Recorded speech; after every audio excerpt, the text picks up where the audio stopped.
Hi everyone, welcome to Faith Friday. I'm Father Sam Kachuba. As we get towards Halloween, I'm bracing myself because I just know somebody's going to see me in my clerical attire and they're going to say, hey, that's a great costume. It looks really authentic. Every year somebody thinks that I'm just dressed up in a costume. This is the real thing, I promise. This is real. I really am a priest. This isn't just a costume that I wear once a year. No, every day. All right, look, when we talk about Halloween, and this is an important thing, I think, because a lot of times people get nervous. They get nervous about what's going to happen on Halloween. They get nervous that if they're participating in Halloween, they might be leaning towards the occult or to the demonic.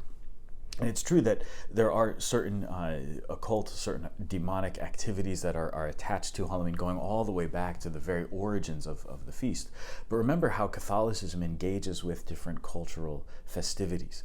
You might encounter a certain feast or a certain practice in one culture. And what the church really seeks to do is to understand what the culture means and to see, is there a Christian correlation? Is there something that we can say also happens? And can we, in a way, baptize this aspect of the culture?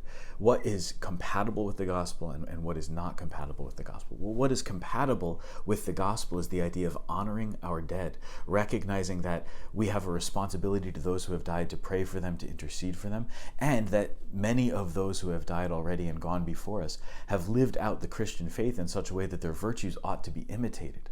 There's something about wanting to imitate certain people. So think about when kids dress up as superheroes. They want to be heroic, they want to be strong, they want to be heroes. Well, that's beautiful. We should want to be heroic, we should want to be super. And so when we look at the saints, the idea of dressing as a saint is really where the idea of wearing costumes comes from.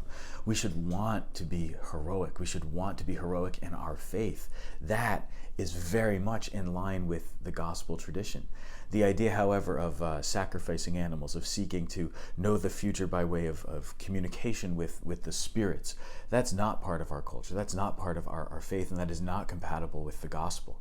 And so when it comes to celebrating Halloween, I would always just say, focus on the saints, focus on the fun, focus on those things that are really and truly in line with our faith, and reject firmly and forever. Reject the stuff that is of the occult, that is of evil. I don't even like watching horror movies. I don't like watching stuff that's really violent. I mean, I stay away from that.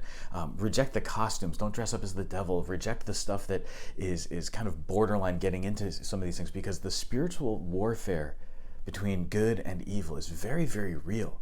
And we shouldn't pretend like it's not a big deal. We shouldn't act like it's superstition and woo. No, it's real. It's very, very real. But here's the great news. Christ has the victory. The saints intercede for us. The saints walk with us, and they set the example for how we might live, so that in all things, in all that we do and all that we celebrate, we can give glory to the God who loves us. God bless you.